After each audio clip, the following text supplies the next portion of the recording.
ಗೃಹ ಪ್ರವೇಶಕ್ಕೆ ನೀವು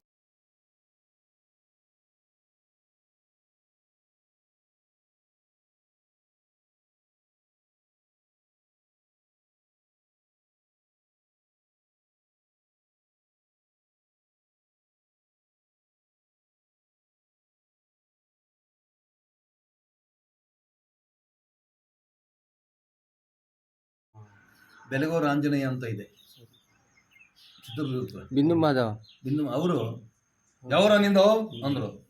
ಚನ್ನಸಾರ ಸ್ವಾಮಿ ಏನು ಮಾಡ್ಕೊಂಡಿದ್ದೀಯಾ ಅಂದರು.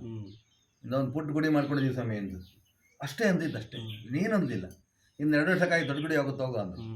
ನಿನ್ಗೇನು ಬರುತ್ತೆ ನಿಂಗಂದರು. ನನಗೇನು ಬರಲ್ಲ ಸ್ವಾಮಿ ಅಂದರು. ನಮ್ಮ ಶಂಕರ ಸಮಯ ತುಂಬ ಚೆನ್ನಾಗಿತ್ತು, ಆಡ್ತಾರೆ ಹಾಡಿ ಅಂದರು. 2-3 ಹಾಡು ಹೇಳಿದೆ. ಅಲ್ಲಿ ರೋಡಲ್ಲ ನಾಮ ಬರುತ್ತಾ ಅಂದರು, ಆಡ್ತಿದ್ದೆ. ಒಂದು 3-4 ಹಾಡಿದೆ ಅಷ್ಟೇ ಅಷ್ಟೇ. ಕಣ್ಮುಚ್ಕೋ ಅಂದರು ಮಗನಿಗೆ. ಮದು ಗುರು ನಾನು ಪೂಜೆ ಮಾಡ್ತಾನೆ, ವಿಗ್ರಹ ತಂಬೋಗ ಇಲ್ಲಿ ಅಂದರು. ತಂದು ಕಣ್ಮುಚ್ಕೊಂಡು ಈಗ ಇಟ್ಕೊಂಡ್ರೆ ಭಾರ ಇಲ್ಲಿ ಬಂದು ನೋಡ್ತೀನಿ. ಇದು ಅರ್ಥ ಆಗಿದೆ ನನಗೆ. ಕೊಟ್ಟಂಥ ವ್ಯಕ್ತಿ ಇಲ್ಲ ಪಾಪ, ಈಗ ಕೊಟ್ಟಂಥ ಜ್ಞಾಪಕ ಇಲ್ಲಿದೆ ನೋಡಿ. ದೇವರಿಗಾಗಿ ಏನು ಕೊಟ್ಟಿರ್ತಾರೆ ಅದು ಶಾಶ್ವತ.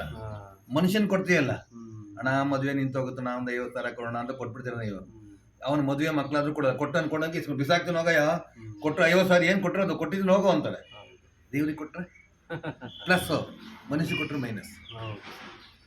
ಯಾವತ್ತೂ ಜೀವನ ಪ್ಲಸ್ ಫ್ರೆಶ್ ಆಗಬೇಕಾದ್ರೆ ಪ್ಲಸ್ ಆಗಬೇಕು. ಕೆಲಸಕ್ಕೆ ಆರ್ಡರ್ ತಗೊಂಬಂದ್ರೆ ಇಲ್ಲಿ ನಮಗೆ ಕುಡಿದ ಡಿಬ್ಬಕ್ಕಾಗಿದ್ದೀವಿ. ರಾಮರಾವ್ ಅಂದ್ರೆ ಯಾರು? ನಾವೇ ಅಂದ್ರು.